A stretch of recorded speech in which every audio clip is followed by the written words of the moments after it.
Milan is home to one of the most famous secret bars in the world, and that bar is called 1930. There is no Google listing, there is no phone number, there is no way to make reservations. The only way to get in is to be invited. I have 4 days to figure out how to get into 1930 and visit all the best bars in Milan.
It's fitting to start a Best Bars in Milan video at one of the most legendary bars in the city.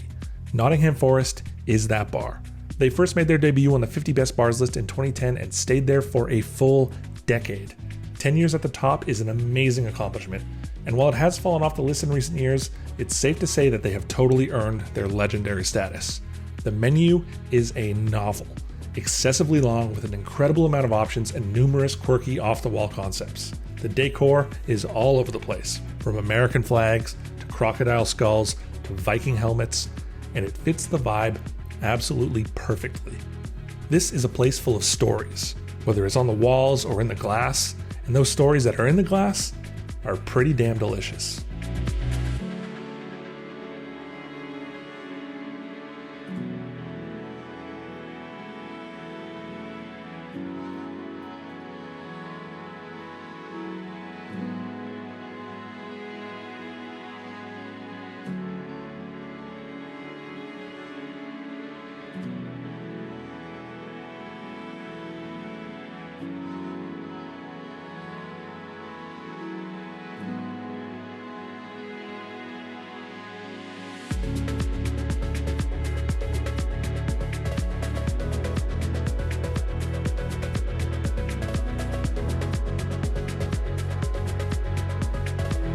If it wasn't obvious by the decor, you could probably guess that Kilburn is a British-inspired cocktail bar. The decor screams Victorian era, but the cocktails are a bit more modern, based on what the bartender learned while living in London. And he learned well, because everything I tasted was fantastic. Now, I didn't spend too much time at Kilburn because a few doors down, they had a second bar called Elite. Pretty much identical cocktail menu, but the difference is they had a food menu made up entirely of Italian sushi. I say had in the past tense because Elite is no longer there. But the Italian sushi was so wacky and interesting and actually quite delicious. Quite unique too. I haven't seen anything like it. And I really think Kilburn should bring that concept back to their original location because it was a very unique and awesome experience. That Italian sushi paired with their cocktails was an amazing combo and something you won't find anywhere else.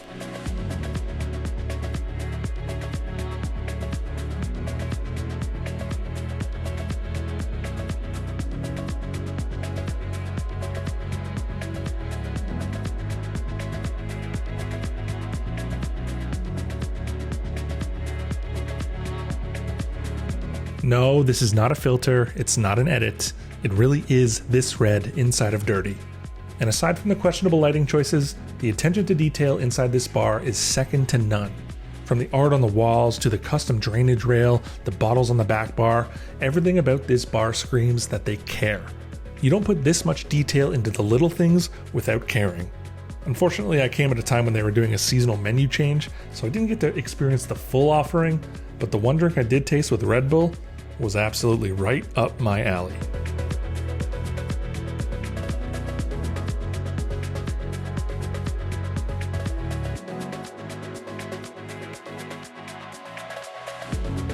lot of the bars on this list are quaint, intimate, cozy spaces with a few staff and even fewer seats.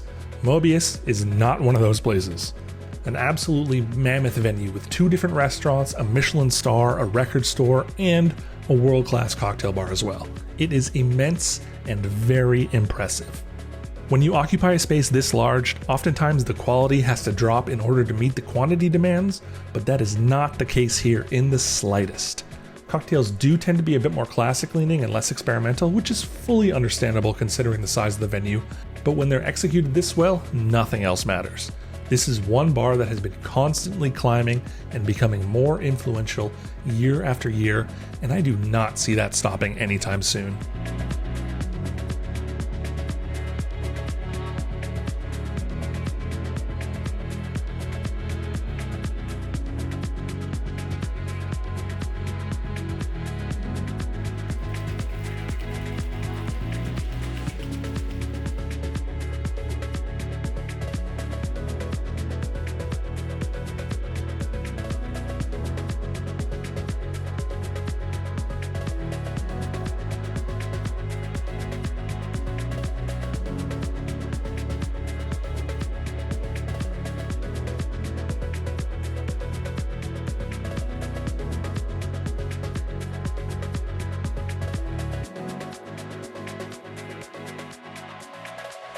Final stop of day 1 is Dry, a bar known for both pizza and cocktails, one of the all-time great combinations.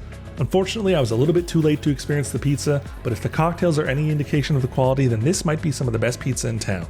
Everything I've seen, from the quality of the drinks, the hospitality, it all points to both an exceptional drinking and dining experience. And they really do care about that pizza and cocktail connection, even going so far as to use many different pizza ingredients in the cocktails. Pepperoni in a cocktail, I know it sounds messed up, but trust me, it's damn delicious. This is an amazing spot any time of day, but I think to truly make the most out of your visit, arrive a little bit earlier than 1:30 in the morning.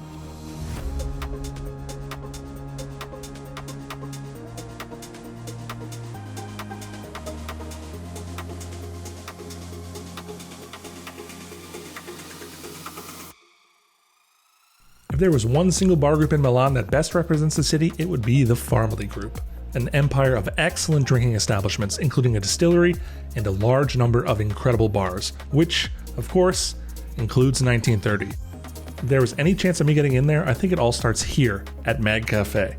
This is the original baby of the Farmley Group, having opened in 2011, and it is the perfect all-day establishment right in the heart of the coolest area in Milan, Navili. Come at 8 a.m. for an espresso, noon for a glass of wine by the river, or at night for some of their incredible cocktails. Fair warning though, they only run a limited selection of cocktails during the day. The full menu starts after 6. The drinks they do serve during the day are great, but they really hit another gear at night when the full menu starts. Either way, no matter what time of day you show up, you're gonna get a great drink in a great space served by an awesome team of bartenders. They really know how to make you feel at home even if you're a first-time visitor. But no 1930 yet. Partially my fault. I was enjoying myself way too much and didn't even think to ask. I will have to find another way.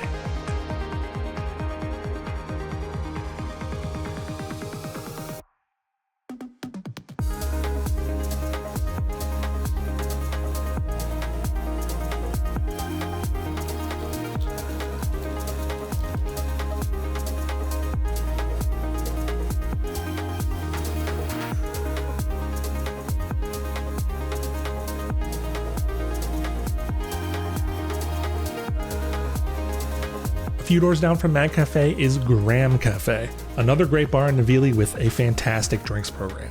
This will not be the last bar I visit in this area, trust me. There are so many good bars in Navili that it's hard to choose which one to visit, but you would not be making a bad choice by visiting Graham. You can sit outside by the river and enjoy a great outdoor drink, but the inside is filled with a whole bunch of weird and interesting decor that it's easy to get lost in all the little details. And their drink menu, inspired by NBA stars, is a lot of fun.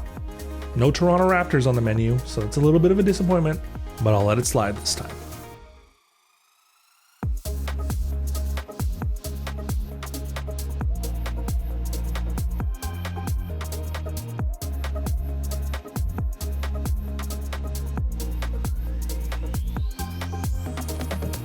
It's time for another bar from the Farmley Group, and this one is a real doozy. This is Backdoor 43, and it is widely considered to be the world's smallest bar. It is very tiny. It can only hold a maximum of 4 people, and it is extremely difficult to film and capture truly how tiny this space is. But it is so freaking cool. If you make a booking, you and your group will be the only ones allowed in, and since I was solo, I had the entire bar to myself. Just me and the bartender making some incredible drinks that are far better than they need to be. It's right next door to the Mag Cafe, so I wouldn't have been shocked if they just used the exact same menu as Mag, but they have an entirely original menu just for this 4-person bar. The commitment by the Farmley Group to creating unique and interesting drinking experiences is unmatched, and they definitely nailed it with this one. There's also a little window where you can get to-go cocktails, and that's just a little extra bit of awesome on top of an already exceptional experience.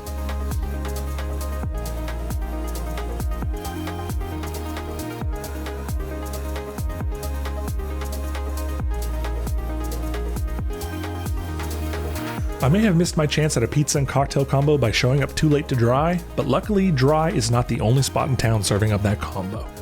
Ultra is another cocktail bar that also does pizza, and I must say they also do a damn good job at both. Thankfully this time I actually showed up at a reasonable hour, so I was able to enjoy a pie as well as some drinks, and I am glad that I did. The menu is very adventurous when it comes to both liquids and solids. The drink menu has a lot of advanced techniques using all the typical fancy toys, and the food menu goes a bit off the rails as well, with unheard of pizza combinations like kimchi and tuna. And you know how much I like experimentation, so this was right up my alley. The decor is very minimal with a modern industrial vibe, which really allows the flavors and creativity of the food and drink to be the star of the show. Lots of unique and interesting things to try, most certainly worth a visit.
Besides the 2 locations of Mag Cafe and Backdoor 43 and the Distillery and 1930, Eater is the last of the Farmley Group bars.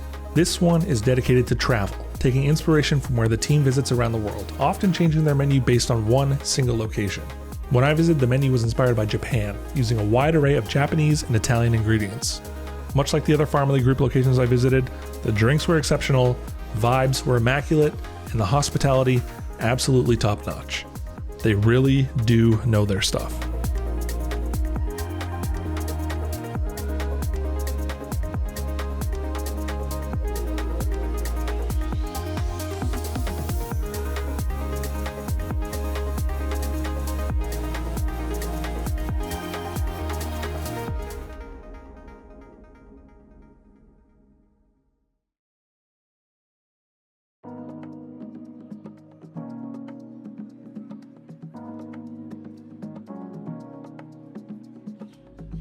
Located right next to one of Milan's most incredible attractions, the Duomo, is another, even more incredible attraction, the Campari Bar. Yes, Campari has their own bar and it is the quintessential Italian experience. And if you're interested in Italian cocktail history, then this is a must stop. Standing room only in a space that is over 100 years old, simple yet perfectly crafted Campari beverages like Negronis, Campari soda, or my favorite, a Garibaldi, and free snacks during aperitivo hour. It is the perfect spot to grab a drink and a light bite after visiting the Duomo to truly make you feel like an Italian. Grab a Campari soda, experience the vibes, take in the beautiful surroundings, and enjoy some top-notch Italian aperitivo culture. This is hard to beat when it comes to bar experiences. The type of bar that could not be anywhere else. Whenever I travel, every city I go to has great bars, but very few cities have a bar that truly captures the local experience. Camparino is that bar for Milan. However, if you thought that was good, it does not stop there, because there's actually a second bar upstairs, and it's even better. Same Campari focused menu, but a lot more forward thinking, with a much heavier emphasis on original creations and a full dining menu as well. If you aren't really a Campari enjoyer, make sure to keep that information to yourself, but you can still enjoy the experience because they do have non-Campari drinks on the menu as well. This is a perfect exploration of Campari and all that it can be, from the Negroni variations to the barrel aging program and everything in between. I had a very strict schedule to stick to in order to get to all the places I wanted for this video, but trust me when I say I did not want to leave. Absolutely amazing bar.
From the grand opulence of the Camparino to something a bit more down to earth, this is the fantastically named Nora Was Drunk.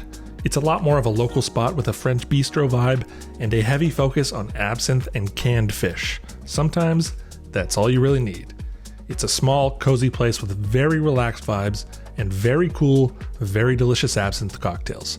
This is a bit of a trek from the center of the city, so it might not make it onto everyone's list, but I know if I was local, I would be there all the time.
Drink with a C is another local neighborhood spot, much like Nora, but their cocktails go in a vastly different direction. They've got a lot of choices for every palate, but they really nail it out of the park when it comes to the weird shit. which you know is right up my alley. They're using a lot of very different ingredients like sauerkraut, avocado, popcorn, and a lot of different out-of-the-ordinary flavor combinations like apple pie distillate with barbecue-infused vodka or Snickers-infused whiskey. They really do like to be playful and different, and it really pays off well. And speaking of different, they have a second bar a few blocks away called Drink Different, where it's a lot more of the same style of drinks, but with a totally different menu. The vibes here are just as good and the menu just as interesting. The first thing on the menu that I noticed instantly was a Doritos-infused Negroni riff, which I obviously had to order and would order again in a heartbeat. I love when a bar does crazy shit like this, knows they're doing crazy shit, and embraces it fully. They are definitely having fun at both of the drink bars, and it shows.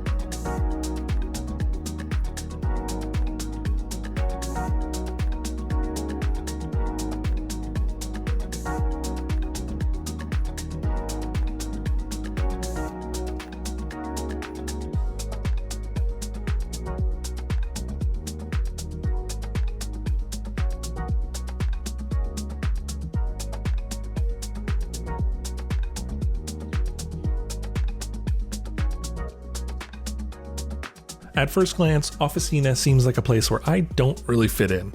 This is a very cool, very trendy bar with a lot of nightclub or lounge vibes filled with extremely well-dressed, beautiful people who are a lot cooler than I am. Luckily, first impressions aren't everything because once you get past the initial feelings and dig a little bit deeper, you find a bar team that is extremely friendly and inviting, putting out a cocktail menu that is undeniably one of the best in the city. The drinks on their menu all focus on a single ingredient and highlighting that ingredient in each drink. This is a very common style of menu these days, but in order to truly make it work, you really need to know what you're doing. Knowing how best to highlight the flavor in question is not an easy task, but I can confirm that they nailed it. Lots of interesting and delicious drinks on the menu in a very beautiful room surrounded by very beautiful people. Next time I'm in Milan, remind me that I need to learn how to dress better.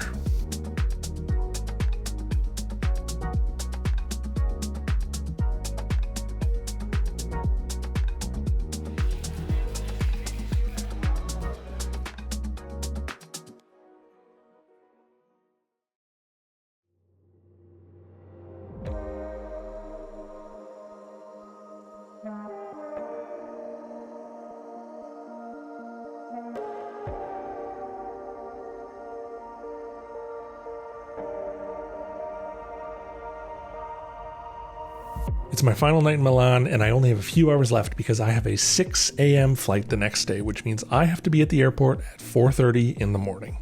Unfortunately, it's not looking good for my 1930 prospects, but there are still a lot more bars in Milan that I have on my list, so I'm just going to make the most of it and enjoy my night. One of those bars on that list is Rita, one of Milan's longest running cocktail bars, having first opened in 2002. I asked a lot of bartenders where I should drink, and Rita was easily one of the most recommended places to visit, and rightfully so. It's just a great bar. The drinks are amazing, the food menu is very impressive, and they have an amazing aperitivo hour with delicious free snacks. What more could you want?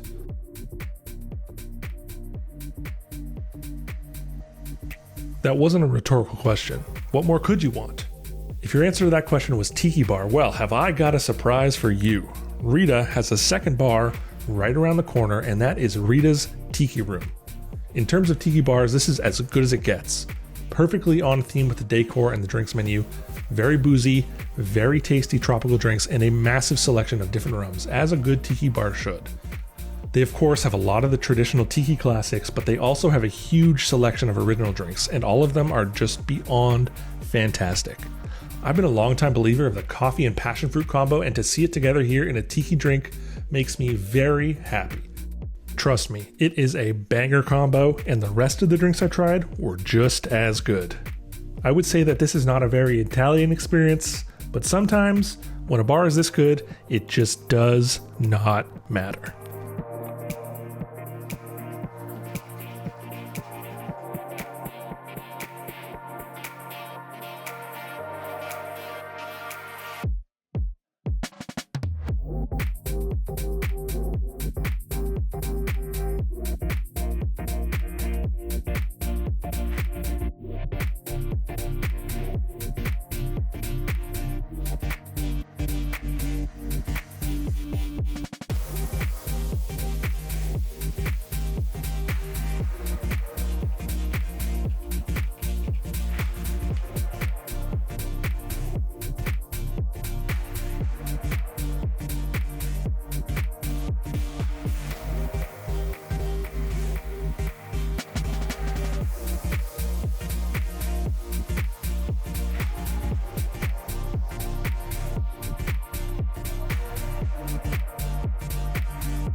Just a few blocks down the street from the Rita Bars is Pinch, another Navili bar with a great riverside patio and impressive cocktails. You are absolutely spoiled for choice in this neighborhood. There are certainly some tourist trap spots, but this is not one of them. How do I know? Because Pinch is another bar rocking the passion fruit and coffee combo in one of their drinks. They just know what they're doing, man. This town does not miss.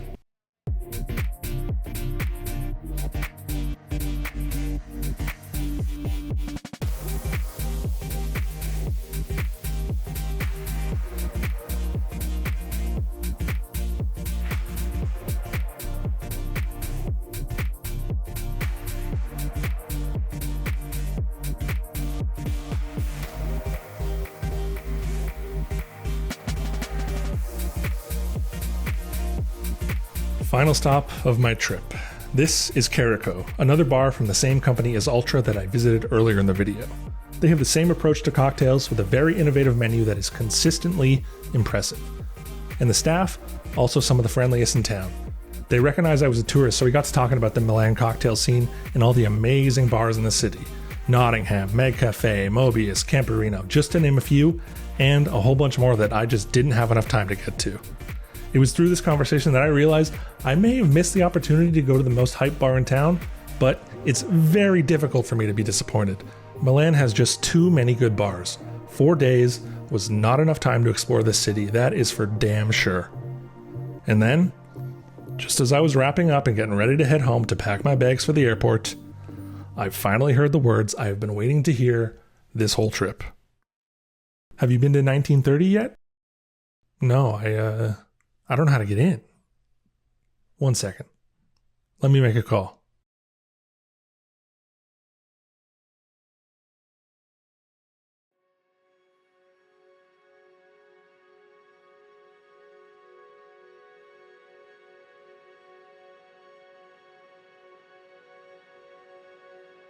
As much as I was dying to get into 1930, I must say that I was fully ready to call this place insanely pretentious.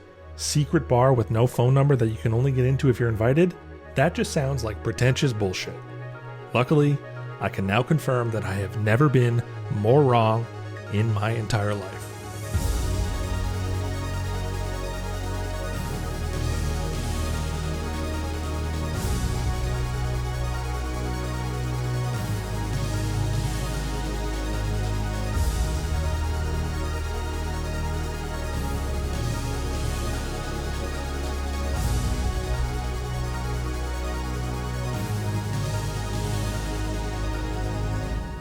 This bar really is an absolute dream experience for a cocktail lover. I obviously didn't want to film too much because I didn't want to overstep any boundaries, but I'll do my best to share my experience as much as I can. As I enter the lobby, which, as expected, is a nondescript storefront where I definitely didn't want to film, they greet me by name, tell me they were expecting me, and have a chat about the Milan cocktail scene. I am disarmed immediately. I've experienced secret bars where they act way too cool and uninterested, which is extremely off-putting, but there was nothing like that here. I can tell just from this conversation that they actually care. And then I get seated at the bar and I'm just blown away. The menu is one of the coolest I have ever seen. The theme changes often, but during my visit it was sports. Cocktails inspired by sporting traditions around the world. Obviously, as a Canadian, I had to order hockey as my first drink. And unfortunately, it was inspired by the worst cocktail of all time, the Bloody Caesar. However, in the hands of this team, it was actually phenomenal and the first time in my life I have ever enjoyed a Caesar. The rest of the menu is just as innovative, interesting, and delicious. Swimming, ping pong, boxing, golf. A gymnastics cocktail that is actually a bowl of ramen. The physical menu itself is carved into a cricket bat. The attention to detail is absolutely mind-blowing. I know for damn sure that I am not sleeping tonight. I'm going to be hungover on this 12-hour flight home, and I could not care less. This is a once-in-a-lifetime experience, and I need to make the most of it. It's a miracle that I even made it in here in the first place.